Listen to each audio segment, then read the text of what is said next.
Thanks for joining us today for another visit with Tony Khan, this time to discuss the Full Gear pay-per-view event coming Saturday night from the Prudential Center, home of the Red Hot New Jersey Devils. Just some quick housekeeping in the interest of time and giving as many opportunities to as many people as possible. Please try to refrain from asking two-parted questions, and let's try to keep everything focused on Full Gear. And as Robin mentioned, please make sure your phone is muted. So I'm going to turn it over to Tony for some opening thoughts, brief thoughts, and then we're going to open the lines and possibly your texts for some questions, okay? So Tony, opening thoughts? No, I really appreciate everybody doing this, and I want to make sure to allot as much time as possible for everyone's questions. I think it's going to be a great pay-per-view show. If there's anything that we haven't covered by the end of the call that I think needs to be addressed, then I'll jump in, but I want to allot you as much time as possible to talk about what should be a great show on Saturday night. All right, Tony, thank you. So we're going to start with John Alba from Podcast Heat, and after John, we're going to go with Randy Zelia from Backsport Page. John, you're up. Tony, thank you for taking the time. Welcome to the great state of Jersey.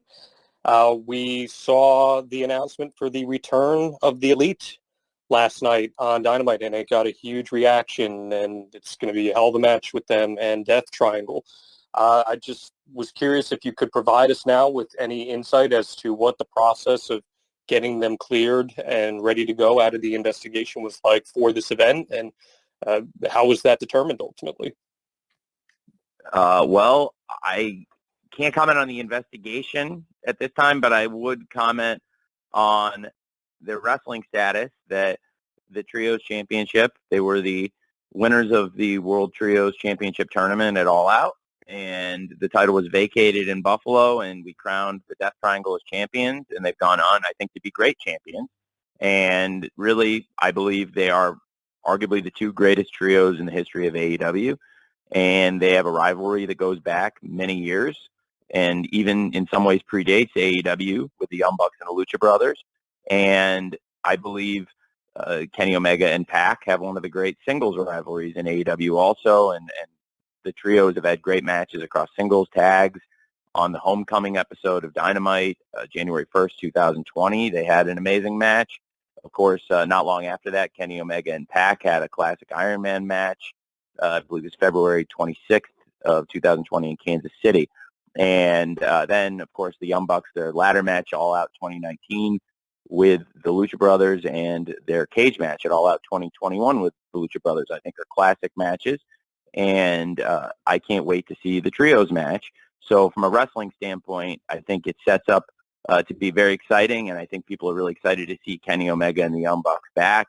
They have fans all over the world, so it's a very compelling reason to watch a pay-per-view to begin with, and to have it be such a great match, high stakes for the World Trios Championships, which I think have added a lot to Dynamite in recent months, and we've had a lot of great matches, including last night, Death Triangle versus the TV debut of AR Fox, and the reunited Top Flight with the return of Darius Martin. I thought that was a great match, and I'm really looking forward to the Trios match, and I can't comment on that backstage aspect of it, unfortunately, but I also really, do appreciate you asking and understand that part of it, but I think from a wrestling standpoint, that's what went into it, if that makes sense. All right, thanks, John. Thanks, Tony. As promised, Randy Zelia from Backsport Page is next, and following Randy, I will have a write-in from Kenny McIntosh of Inside the Ropes. Randy. Hey, Tony, thank you very much for taking the time. I really appreciate it. Sort of a two-part question about Full Gear here. One, was there any hesitation on doing a pay-per-view in New York where the WWE has sort of been a mainstay? And was there any, any statistical change you wanted to make, since the last few pay-per-views were on a Sunday and you're moving this one back to Saturday?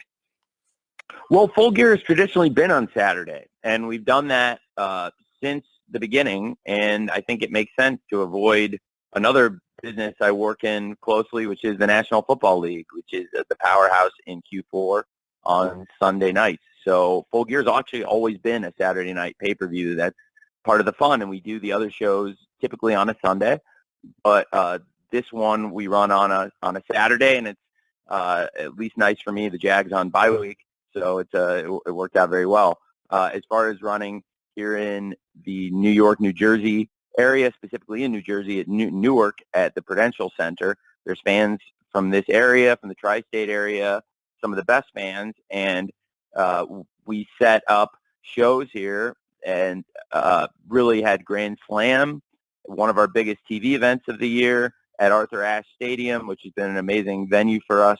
And then, of course, AEW Full Gear, this show Saturday night, which is such a stacked event. They've both been huge financial successes from a live event standpoint and a commercial standpoint. I expect Full Gear will be a big success on Saturday night. And, of course, we hit over $1 million in live ticket sales for the TV event, Grand Slam at Arthur Ashe Stadium, and we're closing in on over $1 million in sales here.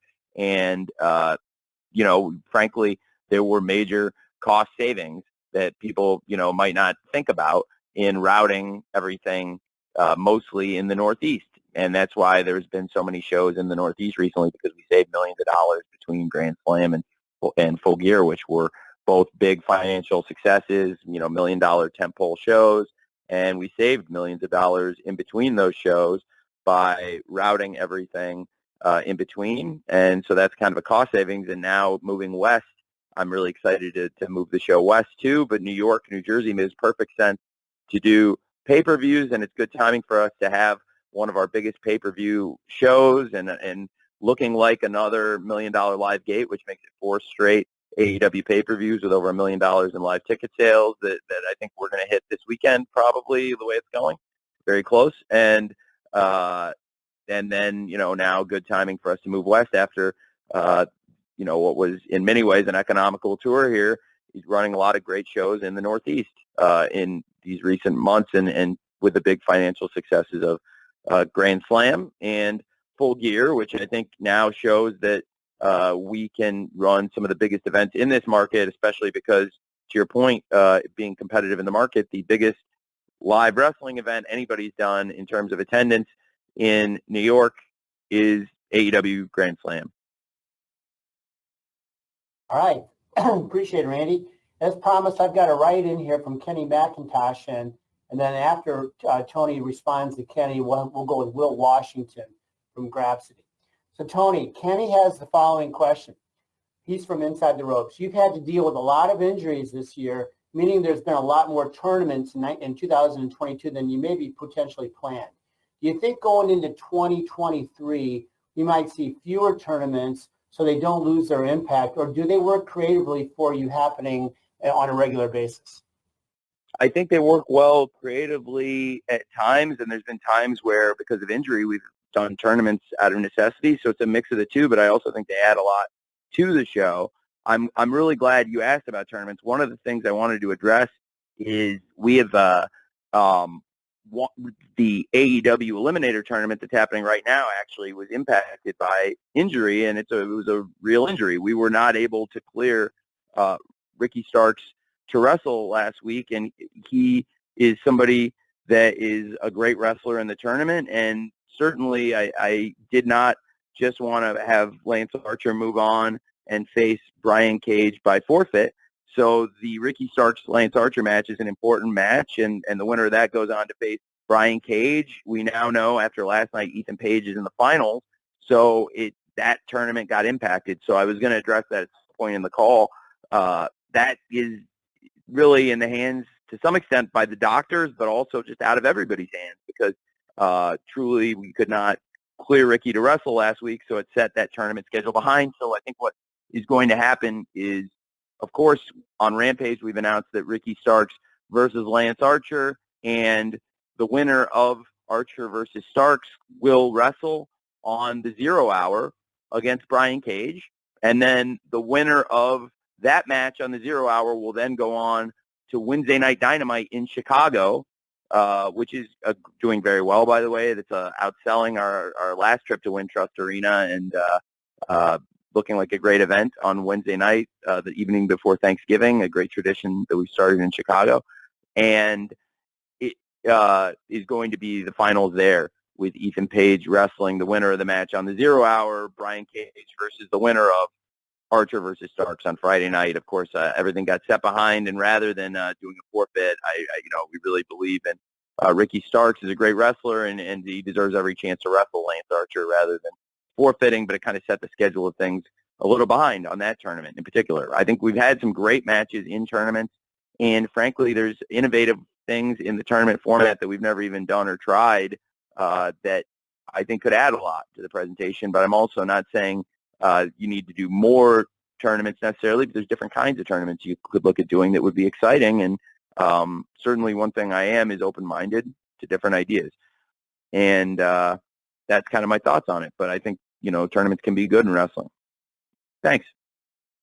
Thanks, Tony. Thanks, Kenny, for that question. Will Washington, you are up next. Will is with Grapsody, and will be followed by John Orchiola from Screen Rant. Will? Guys, can you hear me? Hey, Will. Yep. All right. Hey, Tony. So one of the concepts introduced to AEW here in 2022 was the Interim Championship. We saw Cody Rhodes have a bout of COVID, and Sammy Guevara was crowned Interim TNT Champion. CM Punk went down with a foot injury, and Jon Moxley was crowned Interim Champion.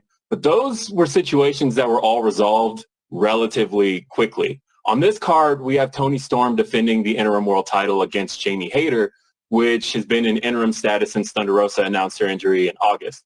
Thunder Rosa, though, has recently stated in multiple interviews that she doesn't anticipate being ready to go until 2023 at the earliest. So given that we've seen other titles, such as the Trios titles and World titles, stripped recently, was there any consideration going into Full Gear in crowning a lineal World Champion, especially given how active Toni Storm has been as a defending champion? Yes, it's something we have considered, and it's something to consider. And I'm, still weighing the pros and cons. Thunder Rosa is a great wrestler, and it's unfortunate she's injured, and it's kept her out a long time. But it's not an easy situation, and I try to take everything on a case-by-case basis, and trying to give Thunder Rosa every opportunity to come back and defend the championship. But if eventually you would have to crown a lineal champion, to your point, and it's a great point. Appreciate it, Will. Thanks, Will. John Orchiola from Screen Rant, you are next, and I will follow John with the writing question from Chris Mueller of Bleacher Report. John.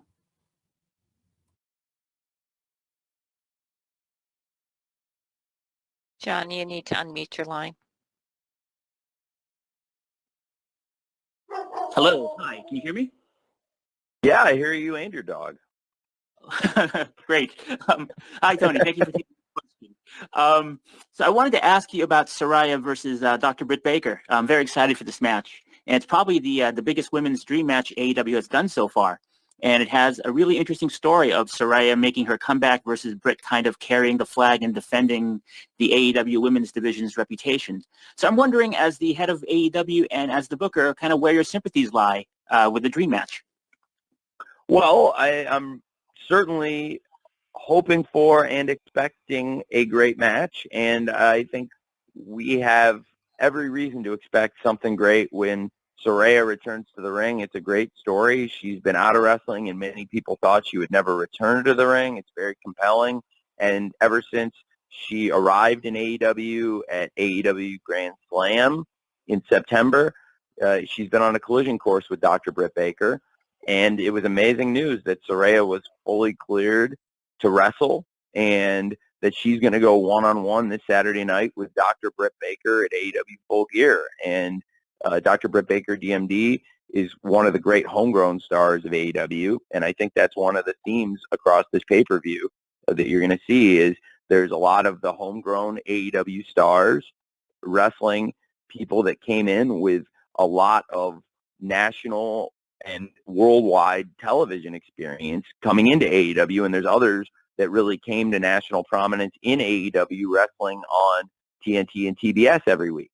And that's a great example of it, and I think Saraya is somebody who's arrived in AEW with an amazing, compelling story, and each of them is very different. They're not all on the same side. These aren't just one, there's not like everyone coming in are the terrible people and everyone here are the greatest. It's very compelling people in this match. Dr. Britt Baker is somebody who's really worked her way into this position. When AEW started, we saw firsthand that Britt was willing to go the extra mile, and she's been injured at times in matches and fought through. She's had her nose broken several times. She's been in some of the bloodiest, most barbaric matches in pro wrestling. Dr. Britt Baker is a savage, and she's somebody that's willing to go to war for AEW and for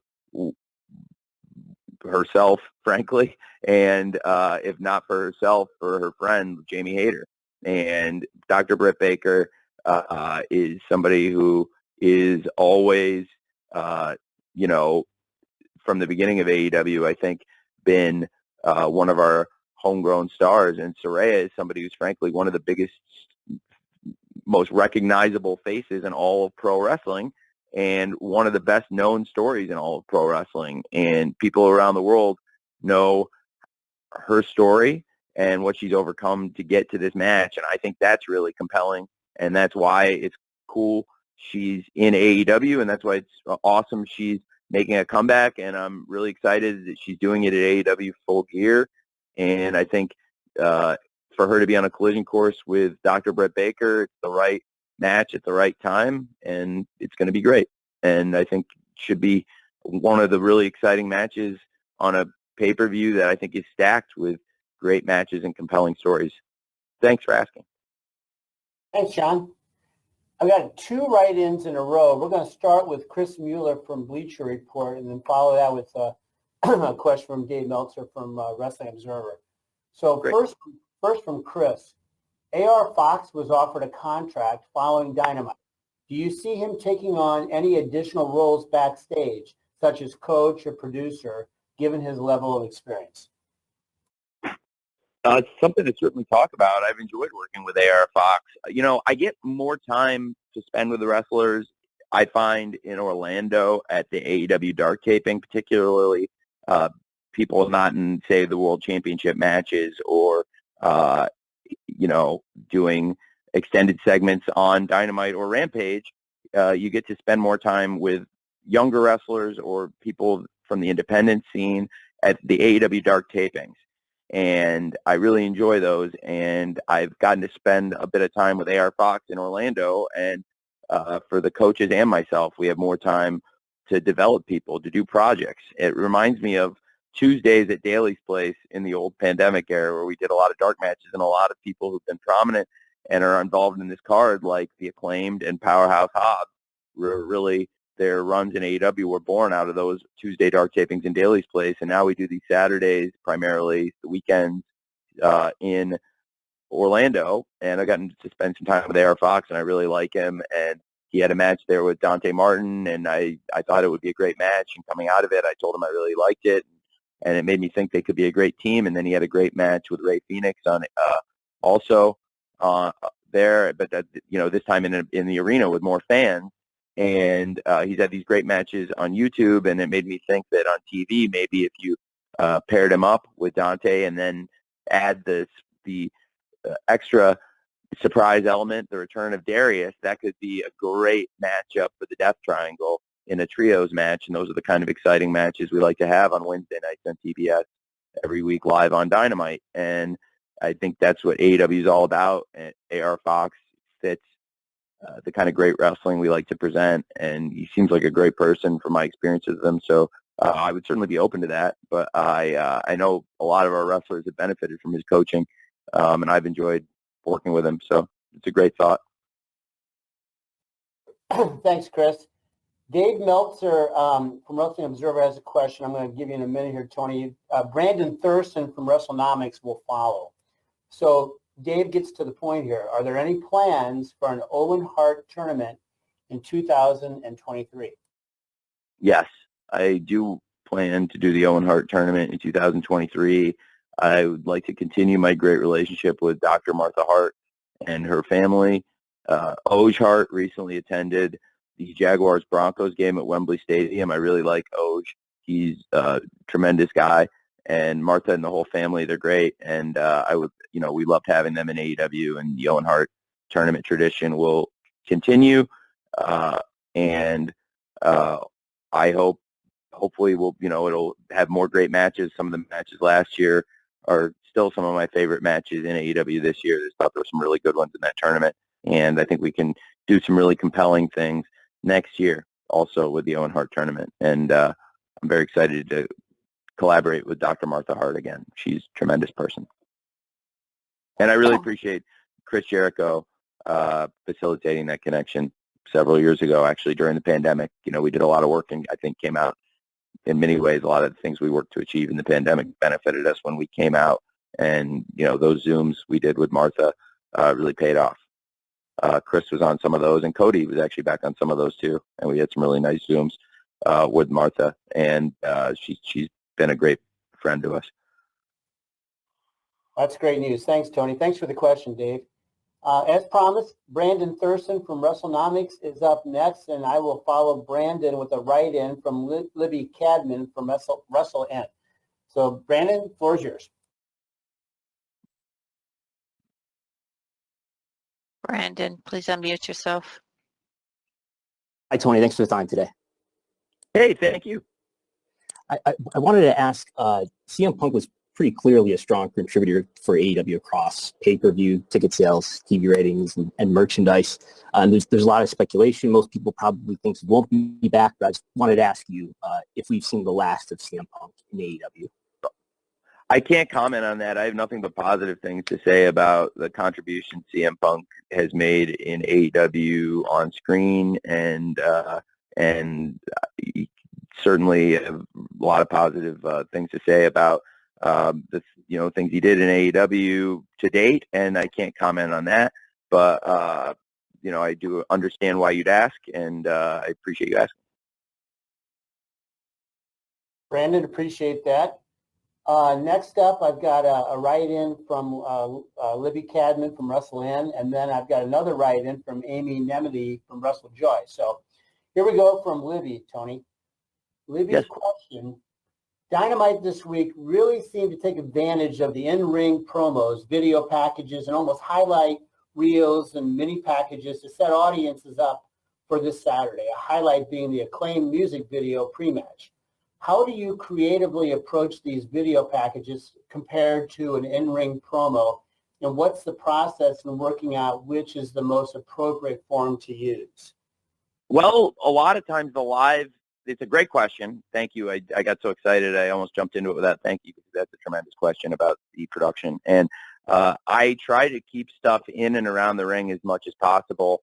And it's funny because I credit a lot of it, the shows I really inspired in a lot of ways by the early Nitros, which I think were great. And the first few years, the show was more focused around the ring, and it was a different kind of show and a different kind of presentation. And then I felt like in the later 90s and into the 2000s, the show at times tried to do more backstage segments, but that's off the point of what I'm trying to say, but that it is kind of on the point at the same time, which is that I like to keep stuff around the ring as much as possible, whether it's the matches, the promos. It's important to do backstage segments, and in the flow of the show, there's just a lot of reasons why it makes sense, frankly, to do things backstage. In this show, in a go-home show, I think this was the week where you want to showcase a lot of video packages and a lot of informational stuff. And frankly, sometimes they don't do as good of a number, but that's not because they aren't as good of a product, because I think that's some of the best stuff are these packages and videos and things of that nature. Now, I'll be interested to see the number, but also, frankly, on a go-home show, because of the huge economic swing of a pay-per-view and the big value of the pay-per-view, this is the week for us, our partnership with Warner Brothers Discovery. It's like, everything is calculated, the choices we make. So this is a big push for the pay-per-view. So it'll be interesting to see how they do. But also, this show was very much about getting people interested in Full Gear, and I think almost everything, the vast majority of the things on the show, largely, were there to push people towards Full Gear and get people excited about it. And I think there was a lot of really exciting things on the show. There's 10 matches on the pay-per-view, and I think it'll be within the traditional window. I expect, I can say will end, or at a very reasonable time. And I think it won't be from the time we actually start wrestling on the 0 hour, because I think there'll be some of these exciting video recaps and packages to get people caught up to start the 0 hour, which is largely about getting people interested in Full Gear, but also for the live crowd. We won't start the wrestling right at the top of the 0 hour necessarily.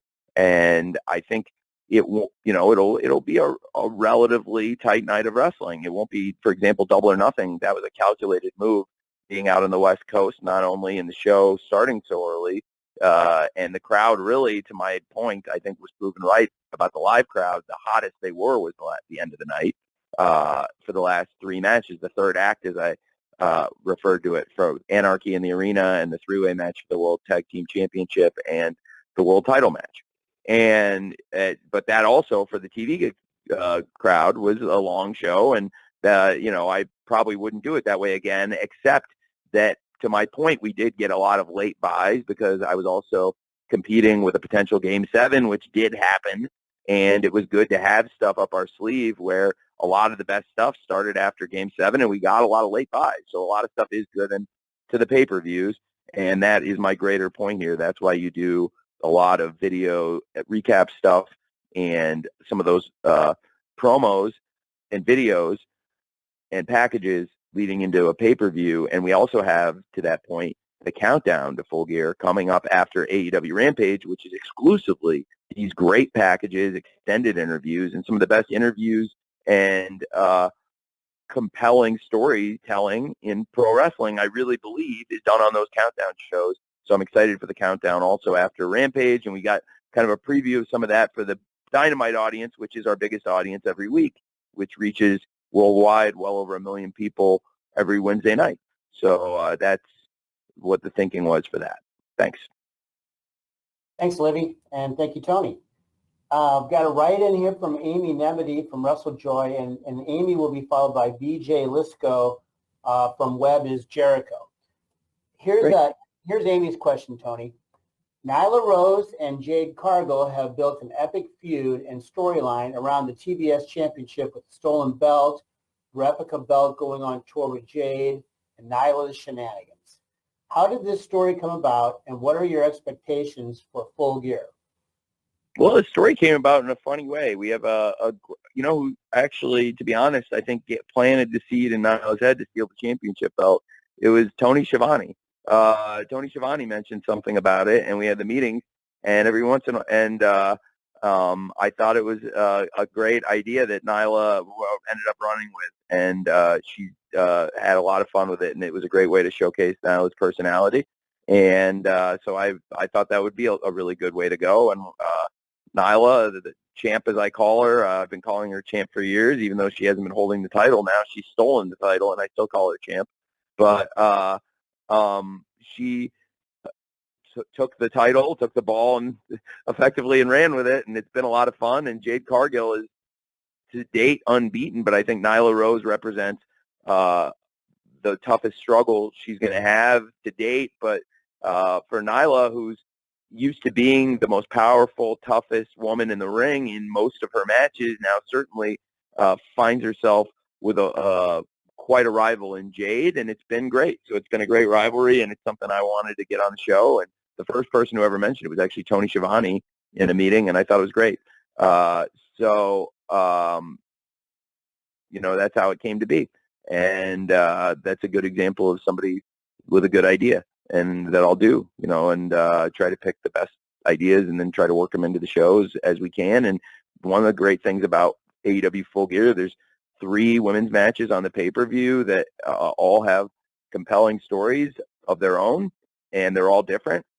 2 championship matches, one that's a personal rivalry, and really much more than a personal rivalry, a very great story of the homegrown superstar, Dr. Britt Baker, former world champion, taking on Saraya, who's been a champion all over the world and is making such a inspiring comeback to pro wrestling. So 3 great women's matches on a great pay-per-view that has 10 great matches and should have something great for everyone. I think there's 10 great matches, and they're really all different for the most part, with great stories of their own, including Nyla Rose versus Jade Cargill for the TBS championship. And we'll find out who the real TBS champion is on Saturday night. Thanks for asking. Thank you, Tony. BJ Lisco from Web is Jericho. And then we will follow BJ with the write-in from Dominic D'Angelo from Ad Free Shows. BJ, you're up. Hey, Tony. My question is in regards to FTR, who, have been having one of the best years of really any tag team in recent memory. But they don't have a match on Full Gear as of right now, and they didn't have one on Grand Slam either. And I was just wondering, is the reason they're not part of Saturday's show that they're being positioned perhaps for the last Ring of Honor pay-per-view, and also maybe as like flag bearers for the Ring of Honor brand once presumably a TV deal is in place? Thanks. I would love, first of all, to showcase FTR as much as possible. I have so many great wrestlers in this company, and it gives me a lot of thought about creating more content, not only under the AEW banner, certainly also possibly under the Ring of Honor banner, but just looking at the AEW roster. And, FTR, one of the greatest teams in the world, and obviously that makes them one of the best teams on the AEW roster by default. I think they're one of the greatest teams in the world, and we have a roster with some of the best teams. And they were in a great position, certainly in that number one contenders match right there. I think we have some other great tag teams. Certainly Swerve Strickland and Keith Lee have come in as free agents and reformed a team they had on the independents and have been a dominant tag team. They were also great world champions this year. They ended up coming out ahead in that match by hook or by crook. And now we see Swerve and really Keith, I think, both have been two of the best free agent signings we've had ever. And this year in 2022, we've had some free agent people, including Keith Lee, Swerve Strickland, Toni Storm's another great example.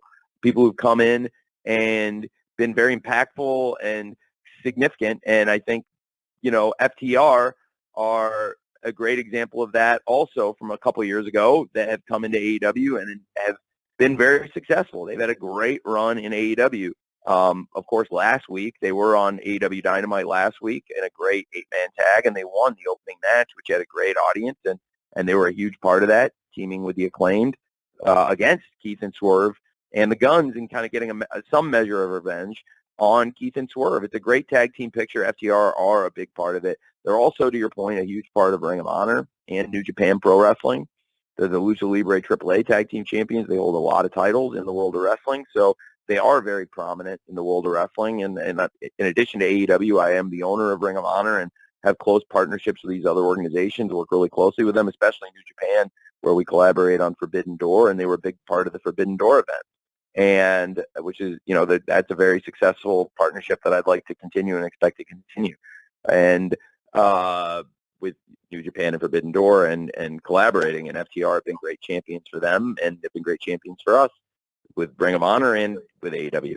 So I would like to get many wrestlers, including, frankly, FTR, involved more and create more content for AEW and Ring of Honor so we can showcase more wrestlers, because I think we have, frankly, more than 3 hours worth of great wrestlers, and it's something that there's demand for, is more of these great wrestlers and more of these great matches.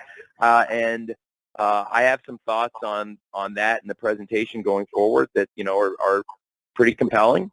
And I think it's an exciting time in the pro wrestling business and in the content creation business. And AEW's got a great relationship with Warner Brothers Discovery, and now Ring of Honor is starting to dip the toe in the water effectively with Warner Brothers Discovery for the first time, collaborating on the pay-per-view events. Final Battle is happening December 10th. But right now, all hands on deck for me personally, and even for the Ring of Honor, frankly, with the Ring of Honor World Championship match, Chris Jericho versus Claudio Castagnoli versus Bryan Danielson versus Sammy Guevara on Saturday night. And for FTR, I just think they're two of the best wrestlers in the world, and I absolutely would love to showcase them. And I think they are definitely in the mix here. And I think the world of them for AEW and for Ring of Honor both, and I think they could be great. To your point, lead representatives for both promotions, for AEW, Ring of Honor, and for New Japan Pro Wrestling, for that matter. So it's great. Thanks, BJ. And we got a write-in here, Tony, from Dominic D'Angelo, which is almost follows your last answer here. I want to, after Dominic, we're going to go to Emily Hallweddle from Women's Wrestling Talk. So Emily, be ready. Dominic's question is the following. With Ring of Honor trying to establish itself as a brand and AEW stars fighting for television time, are you still solely responsible for all the bookings, or do you see a benefit in having one of your several strong minds around you contributing and building both brands? Well, I am responsible for all the booking. I make all the final decisions, and I put the formats together, and I solicit ideas from people backstage. And a great example is the one I gave before, like Tony Schiavone had a great idea. Nyla Rose ended up using his idea. She stole the championship, and but he was the first person who said it out loud in a meeting, and I ran with it. And then you get great ideas from wrestlers, and I have to take them all and mix them together, and it's not totally dissimilar from play calling, in sports and in, say, play calling football, for example. One person does have to make the calls, and a lot of people contribute to that process, and it's weeks of work, months of work, years of work that go into those ideas, and different people take them, and so much work goes into one snap, and there's countless snaps in a season, and each one of them is very important, and thousands of snaps in a season. And really, when you look at that and consider that, we have a great team of people, and I have to take everybody's ideas and figure out in 3 hours. Believe me, we got more than 3 hours worth of great ideas, and sometimes, you're trying to utilize different people, and I just try to pick the best stuff. And while nobody bats 1,000, certainly we try to put great matches on every Wednesday, and I think there are compelling reasons to watch Wednesdays and Fridays very often on, and I am responsible for that, and I think it does help keep consistency, actually, to the point that our boss, Mr. Zasloff, made yesterday. He made some great points. And I think AEW has thrived in what in some ways has been a challenging market. We're having like a really strong business year while the, traditional cable isn't saying like, hey, this is the all-time greatest year for cable, yet AEW is up year over year in our total viewership and in some significant demos like 18 to 34. And we're, year over year in the overall demo, pretty close and way ahead of the cord-cutting numbers by a factor of probably 4 to 5.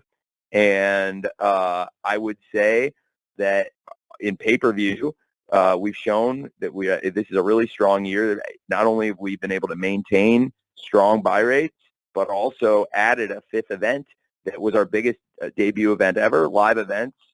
We've had new heights in terms of our big events. We've hit this $1 million gate now. I'm hoping for a 4th straight pay-per-view, and also for our first ever time for a TV event for AEW Grand Slam, and also came very close to that number for many events like the Forum and Blood and Guts and other big TV events this year. So it's been a great year in many ways. In what other, in some other ways, for other people are finding this very challenging. And Mr. Zasloff, made this point that he's come in and they've been impressed by the talent, which I believe includes AEW. And, that's why I think we're getting these great opportunities. And, made some other great points about, the future of entertainment. And I think there's viability in our streaming content. And, some of the points he made about, the strong performers. I think they focus on the winners, and I really believe in the strategy, and I think we can be a big part of it, and we want to be a big part of it, and that's why we try to keep great matches coming on Wednesdays and Fridays. But to your point, that's one of the things he said was that the reason he wants a unified focus for DC, because that's the ultimate example of Warner Brothers Discovery, one of the strongest properties in the world. And it makes sense to have, in this case, 2 people, but one team, 2 people with a common vision that are working together. And one of the things he said was really, giving the example of Marvel, is having one person with a vision who leads the team and then makes the calls and puts everything together makes a lot of sense. And also, for stability reasons, I think it makes sense because I've been here from the beginning and, have thoughts, and a lot of the things that have been done here from the beginning for a reason, and we've been able to follow through on things like Hangman's story arc and Hangman, that great championship run as a team he had with Kenny Omega, and then, of course, Kenny Omega, his great run as champion and championship and great matches, and I can't wait to have Hangman back in AEW. Thankfully he's doing really well, and I am anxious and excited for him to return to the ring because he's a great wrestler, and that's a great example of a story that paid off over the years from the beginning of AEW. And that's kind of the thought of it. But I also have to give a lot of credit to a lot of people on the team. I named a bunch of the producers, coaches, backstage people, but I also give a lot of credit to a lot of the wrestlers who come to me with great ideas. And frankly, I probably only end up using less than 50%, significantly, probably way less than 50% of the ideas I hear every week, because you can only do so much in the 3 hours of Dynamite and Rampage, and then with some things on Elevation and Dark too, and for Ring of Honor. So I try to pick the best I can, and that's how we do it. And I have a lot of my own ideas, and it's just mixing them together. And thankfully, I have a lot of really smart people to bounce it off of, and we're always looking to make that team stronger too. I think that's why we from the beginning of AEW, I've always tried to talk to dozens and dozens of people in the company every single week about different ideas and how we can utilize them best on TV. Thanks for asking. Thanks, Dominic. So Emily Hallweddle from Women's Wrestling Talk is next, and I'm going to follow Emily with a write-in from Toni Miller of Toned In Entertainment. Emily? Thanks. Hi, can you guys hear me okay? Yes. Awesome. I just thank you so much for the opportunity. I actually took off. I'm a college student. I was able to take off class to have this opportunity, so thank you so much for the opportunity. I was just wondering, we've been talking a lot right now about AEW sort of reaching new heights and expanding shows. So I guess I was just sort of wondering what your hopes are for the women's division continuing from Full Gear, prospective championship contenders, or just kind of like general future division, any other talents coming in like from Joshi or anything like that? Well, it's a great question. I think this is one of the most exciting pay-per-views we've ever presented for many reasons, and I think it's some of the most compelling matches in women's wrestling we've ever offered, whether it's the Interim World Championship match, Toni Storm versus Jamie Hayter, the TBS Championship match, Nyla Rose versus Jade Cargill, or the inspiring comeback story, Saraya returning against all odds in AEW to take on Dr. Britt Baker, DMD, the former world champion. I think it's a lot of great stories that have been told on TV in recent months, and it's all coming to a head on Saturday night at Full Gear. And coming out of Full Gear, we'll see where we stand out of all three of these programs and where all six of these women stand. And then there's some great women waiting in the wings. I thought, for example, Anna Jay was tremendous last night against Toni Storm. Anna Jay's got a great record this year.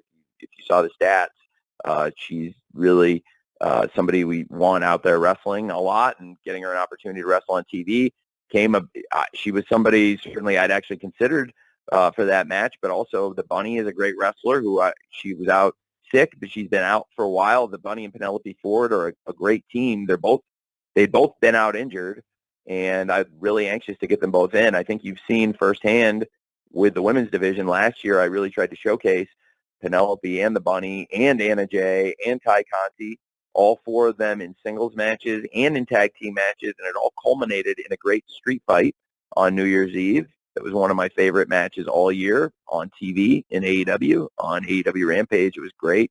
New Year's Eve street fight in Jacksonville. And I think going forward, all those women in addition to the great women on the pay-per-view, Willow Nightingale is somebody that's signed with AEW recently. I'm very excited about. There's a number of Joshi that, of course, I mean, Hikaru Shida is a former world champion, and Rio is a former world champion.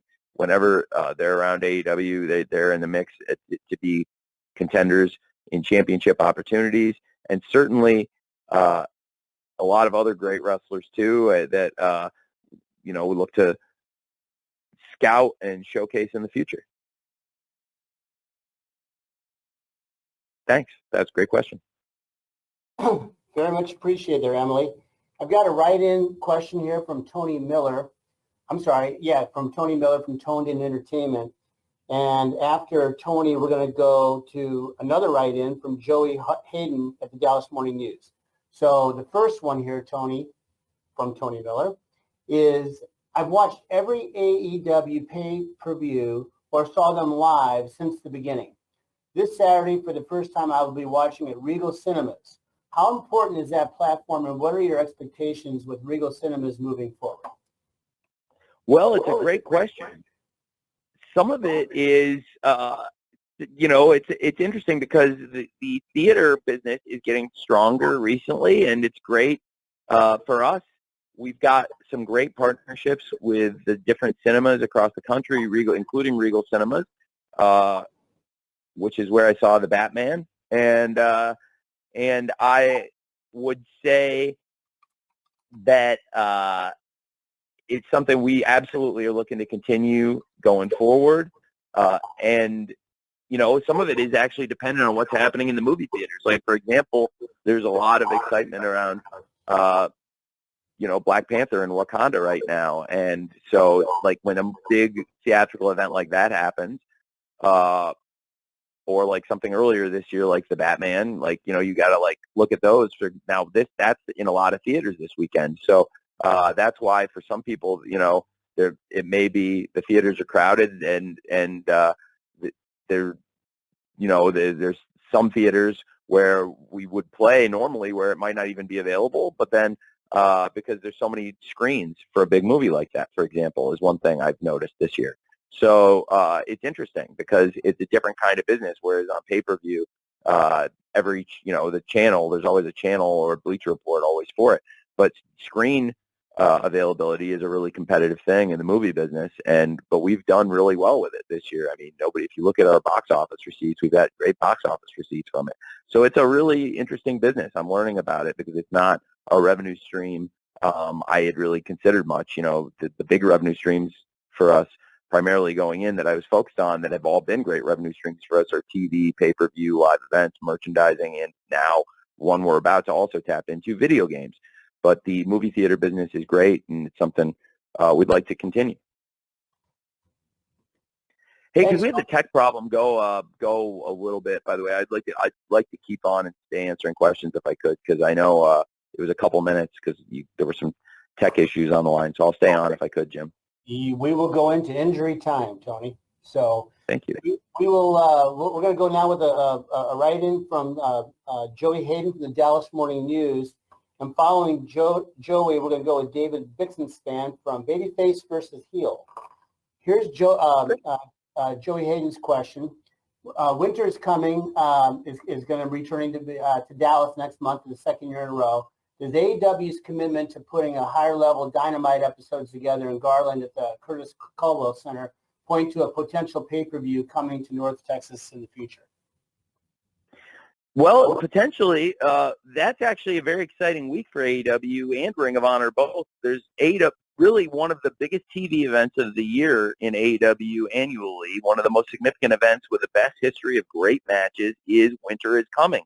It's a very important show for us. It's off to a great start on ticket sales in Dallas and really in the Metroplex, in Garland, Curtis Culwell Center. Also that weekend, there's Ring of Honor Final Battle, which is something different, starting on a Saturday afternoon, a different kind of start time, December 10th, which will be really interesting pay-per-view, and certainly AEW Full Gear will have a big effect on that show. The championship match with world champion Chris Jericho defending against Claudio Castagnoli and Bryan Danielson, both former champions, and Sammy Guevara, the former three-time TNT champion and Chris's protege.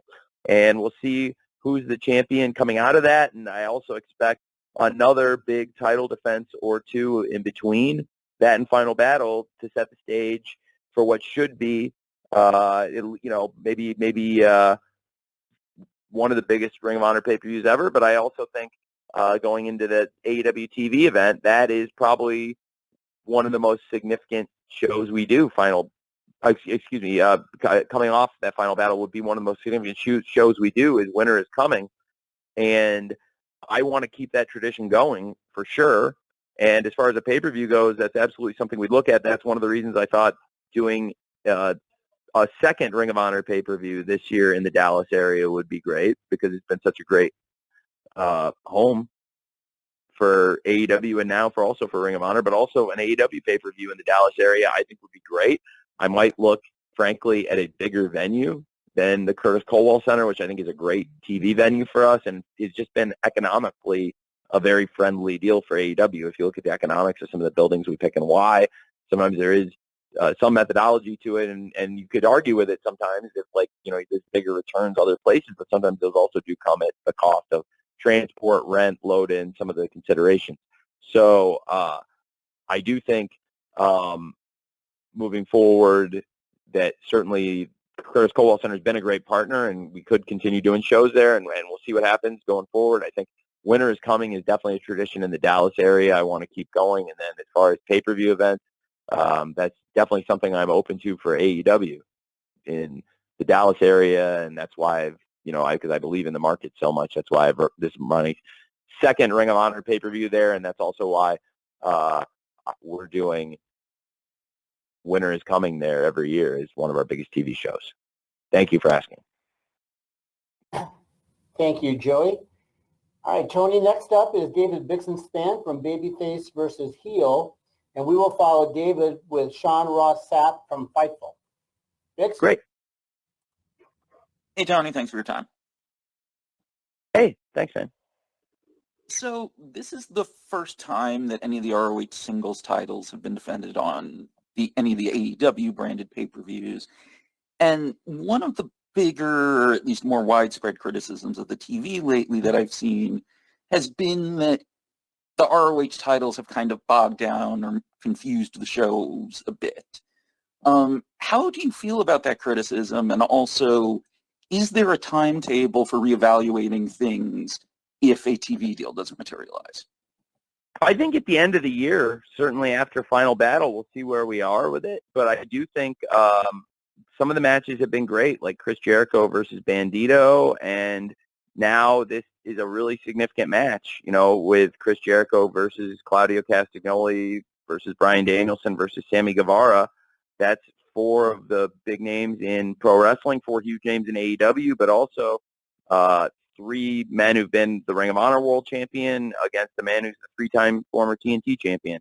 I think it's possible. I'm open to different things, but I've been very also open that I'm very interested in weekly Ring of Honor television, in addition to what we're doing now with Warner Brothers Discovery, which is a very lucrative partnership and worth pursuing, because so far this has been, on a per-event basis, the greatest year in Ring of Honor pay-per-view history, and I've only done 2 shows, and I'm going on the 3rd one. So there is a real revenue stream here nobody can deny. Plus the ticket sales also, I think, on a per-event basis is probably also the best year Ring of Honor's ever had. So I would like to continue doing it, and I think there's clearly a business case for it in a way that it does not cannibalize AEW pay-per-view or live events. Now, as far as the TV show, there is only 3 hours to go around. That's why the people that we've showcased in these matches are the big talents. I got asked earlier on the call about FTR. Well, FTR have wrestled on pay-per-view a few times this year as the Ring of Honor Tag Team Champions. And Forbidden Door in a great match where they actually won the IWGP Heavyweight Tag Team Championship and became Triple Crown champions, where they hold 3 world titles in the world of pro wrestling, in which I have a pretty big influence, frankly, and have a lot of opportunities to showcase them. And now being able to have another platform to show one of the best teams in the world to an audience that clearly really appreciates them, and to the point that I got asked earlier on the call, Ring of Honor allowed me to feature FTR in a damn pay-per-view main event that was one of the best main events of the entire year on pay-per-view, FTR versus the Briscoes 2 out of 3 falls, in a match that I literally could not do in AEW. And believe me, I've tried. So, so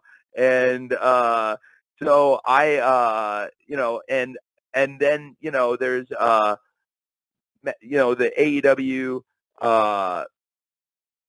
AEW 3 hours of TV a week. I've been asked about. Well, it's a great opportunity if we get Ring of Honor events like Death Before Dishonor, like Supercard of Honor, and like Final Battle. If we get these events built where they're self-sustainable, then yeah, I wouldn't use as much TV time on Dynamite or Rampage for them. But also when you have a champion like a Claudio Castagnoli, a Chris Jericho, Samoa Joe, FTR, those are people you want to showcase on the show, like, in my opinion. Mercedes Martinez also, when she's been healthy, she actually just got cleared yesterday, and she wanted to get back and do a Dark Elevation match to get warmed up ahead of Final Battle, because she hasn't wrestled in a bit off injury, and it was great for her to make a return, a hometown return, and excited for her to be back as champion ahead of Final Battle 2. Wheeler Yuta's a great wrestler that was a great champion, and now Daniel Garcia's a great wrestler, and they haven't really, the pure title has been more focused on Elevation and Dark, honestly. So, it's fair. It's fair to talk about, and I'll talk about any personal thoughts. They're all subject to opinions. That's one thing that is common across wrestling, soccer, and football, that, like, they're all businesses. So at some point, like, your opinions do need to translate to box office and revenues at some point, and that's the bottom line. But on the other hand, like, they are just opinions, and you can't fault anybody for having them. It's more about the accumulation of those opinions and the sum of the decisions you make. And then one thing, I think. And in this case, I think FTR, Samoa Joe, Mercedes Martinez, and Claudio Castagnoli, and now Chris Jericho going into this pay-per-view, and whoever of those 4 men comes out, I think would be a great champion for Ring of Honor going into TV, and we'll see what happens going into Final Battle. But I do think for next year I would potentially reevaluate that, because, yeah, I do want to keep the focus on the AEW championships. That's what the idea is. There's a great tradition of Ring of Honor. I thought that video package was very effective, showing a lot of the great champions in the history of Ring of Honor, including people who are in AEW, like Bryan Danielson and Claudio Castagnoli, Samoa Joe, but also some faces that are not in AEW at the moment, and and it was great to see.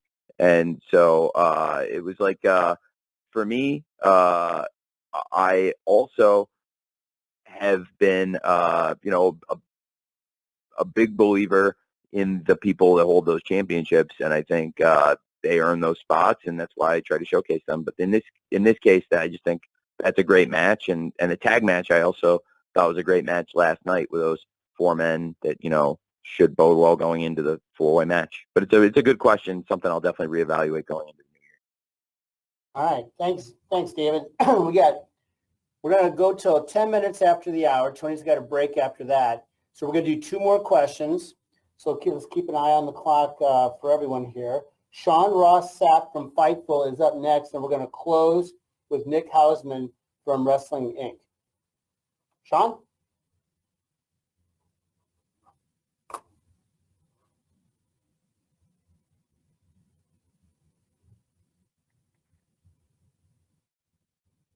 Sean you'd have to read Sean's question. He doesn't have the audio. I apologize.